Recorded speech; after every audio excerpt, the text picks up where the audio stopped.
Turn in your Bible this morning to Luke chapter 1.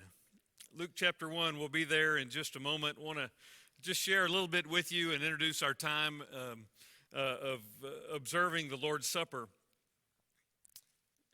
The Jews had anticipated the coming of the Messiah for generations, but still, most missed him. They had anticipated him. They had talked about who he might be and what the manner in which he might come, but so many didn't catch on. They didn't come to know him, didn't come to acknowledge who he was when he came. But there were a few who were let in on the deal early on.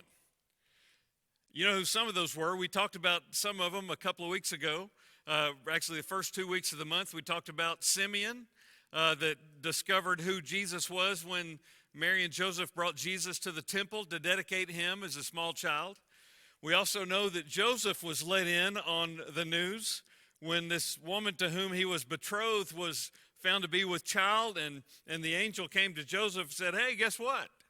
But this child is going to save the world." I don't know any expectant fathers who ever had that. A lot of them might have thought their child was going to be a great quarterback or a great businessman or whatever it might be, but I don't know that any other than Joseph thought or anticipated that their child was going to save the world. But Joseph knew that because he was let in on the story early on. Well, there were some others that discovered who Jesus was, some of the other supporting cast, if you will. But there's something similar, there's something consistent in all of those that were let in on who he was early on, those that discovered who he was early on. So let me just look at those quickly, and then we'll get to Luke chapter 1. Joseph, we talked about, he was a righteous and faithful man. Joseph was a just man. The way he lived his life before man, the way he lived his life before God was a life of obedience. Joseph was a faithful man. We know that he was an honorable man also because of the way that he responded in not putting Mary away was the anticipation or the expectation that he could have done. And that's what is mentioned a little bit there in the passage, that he considered what he might do, but he was honorable toward her. So we know that Joseph was a faithful, a just, a righteous man. He was an honorable man. We know that Simeon, it said also that he was a righteous and devout man, that Simeon was one who practiced his faith, one who was consistent in serving the Lord and going to the place of the Lord, going to the temple. But then there are two others that we find here in Luke chapter 1, Elizabeth and Zacharias. Elizabeth and Zacharias were John the Baptist's parents. You remember who they were? It's found here in Luke chapter 1. I'll read just a couple of verses to describe their character, or of the description of their character that we find. But this is what I want you to see. Look at the consistency of each of these people, these men and women who were let in on, to whom it was revealed who Jesus was. And here's what's important for us to see. If we're ever going to see God at work, if we're ever going to be people that recognize and discern the will of God in our lives, if we're going to be people that don't miss out on Jesus, that don't miss Jesus, then these characteristics should be true of our lives as well. So many people this time of the year, and it's really not just this time of the year, but all year long, we get so busy, we get so consumed with other things that we miss out on Jesus. But it's not just the activity, because this time of year we lay a lot of blame at the activity and the festivities and all of the holiday season. But it's not so much the festivities that get us sidetracked as it is the condition of our heart that gets us sidetracked and causes us to miss Jesus. Listen, if you walk with Jesus all year long, the festivities of the holidays, they're not going to throw you off track. They're not. Because you're consistently walking with him, you're not going to miss Jesus in the holidays. But if you're not walking with him through the year, you better believe you're going to get distracted when the holidays come, because you have trained your mind, you have set her heart on everything else to entertain you or to consume you. And in some ways, we look at those things to satisfy us. But look at the character traits we find here. Joseph, a righteous and a faithful man. Simeon, righteous and devout man. Elizabeth and Zechariah, look in Luke chapter 1, verse 5 and 6, chosen by God to be the forerunner to Jesus, their son, John the Baptist. Look what it says of them. It says, in the days of Herod, Luke chapter 1, verse 5, in the days of Herod, king of Judea, there was a certain priest named Zacharias of the division of Abijah, and he had a wife from the daughters of Aaron, and her name was Elizabeth. And they were both righteous in the sight of God. Did you get that?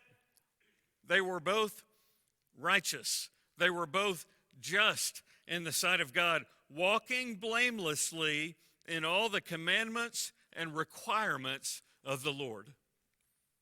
Did you see that? They walked with God. They lived lives that were holy lives. They lived in such a way that was set apart for the Lord in their behavior, set apart for the Lord in their anticipation, in their understanding of who God was, set apart for the Lord in their worship, in their service of God. And because of that, they didn't miss Jesus. They didn't miss Jesus. There's one other character, if you will, of the story of the birth of Jesus. You might have heard her name before, Mary, the mother of Jesus. Listen to what is said of her. She was one that found favor in the eyes of the Lord. Now, how do we know Mary found favor in the eyes of the Lord? Because, number one, it says that, but then also about her character, we know that she was pure. She was pure before God. She was holy before God, but she was also humble before God. She was not only good in her behavior, she was right in her heart before the Lord. See, people who are humble receive and recognize God. The opposite of humble would be haughty. You know what haughty is? Not really a word we use a whole lot. A haughty person is an arrogant person. A haughty person is a person that's full of themselves, that's puffed up, prideful. See, a humble person recognizes and sees God. A haughty person does not, because they're so focused on themselves.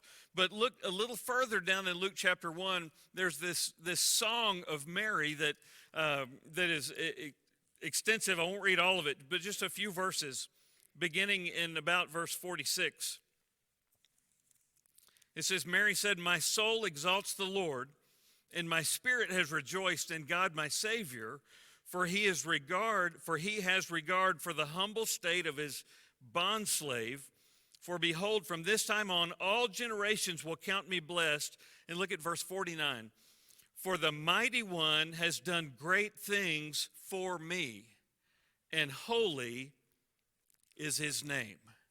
For the mighty one has done great things for me. Here's what I want you to see, and then we'll move to this observance of the Lord's Supper. When we're full of ourselves, our attitude says, I have done mighty things for God. A haughty person says, I've done mighty things for God, or I've done great things for God. But a humble person says, the mighty God has done great things for me. That's the difference, not only in Mary, but in Zacharias, in Elizabeth, in Simeon, in Joseph, in all of the supporting cast. See, there was only one lead actor. That was Jesus. It wasn't Jesus and Mary. It wasn't Jesus, Joseph, and Mary. It was Jesus. He had the lead role in this story. All these others are supporting cast, but the reason they're supporting cast, the reason we read their names, the reason we remember their story is not because of the great things they did for God, but because of what the great God did for these humble people. For what the great God did for these humble people who were holy, who were righteous, who were faithful, who were servants, who were humble before God. That's the story of the supporting cast of Christmas. None of them were up for an award. None of them were vying for sainthood. None of them were expecting anybody to say, oh, you're better than everybody else. In fact, if you read some of their accounts, you realize that their heart was just the opposite. They're like, why me? Because they were so humble, they would have never anticipated they would have been given such a gift. But because their lives, because their heart was set apart for the Lord, they didn't miss Jesus. In fact, they were invited into the closest proximity of his story. So what does that do for us? It tells us that we are to live our lives in such a way that we don't miss Jesus. We're to live our lives in such a way that we don't let the world and the trappings of the good things. I'm not talking about the bad stuff, but even the good things of life. Sometimes we get so consumed with them that we miss what Jesus is doing. Sometimes we forget why Jesus came. Jesus was not born in Bethlehem. How much time do I have? Let me get on a soapbox here for a minute.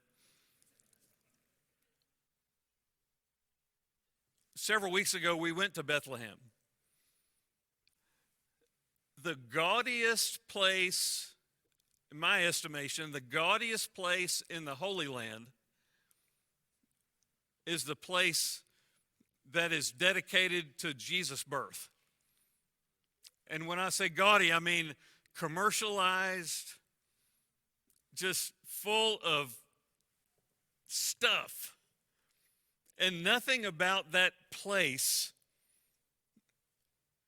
wanted me to encounter Jesus.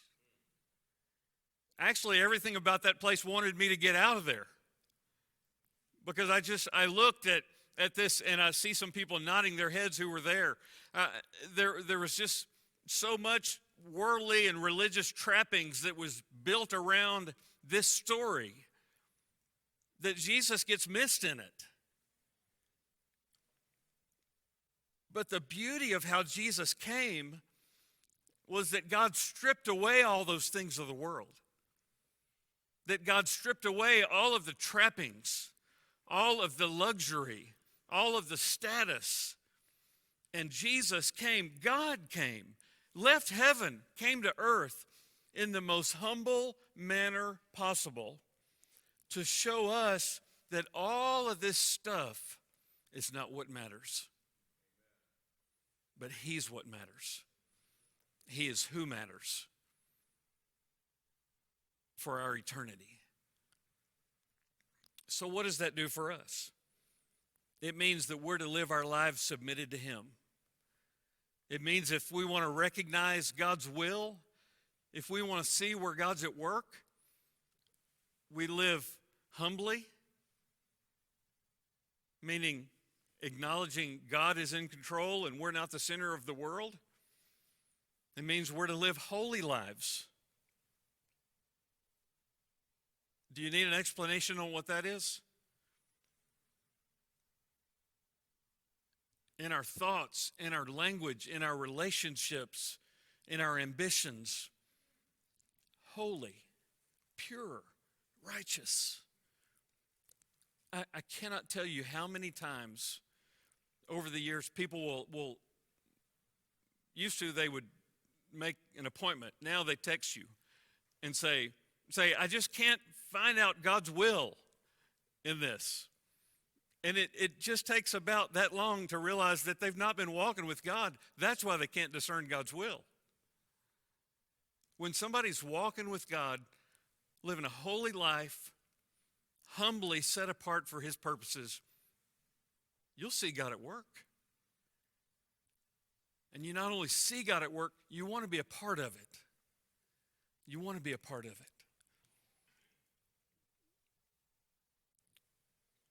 The key way, maybe the most significant manner and practice that Jesus gave us to remember the importance of living humbly and holy was by observing this memorial meal.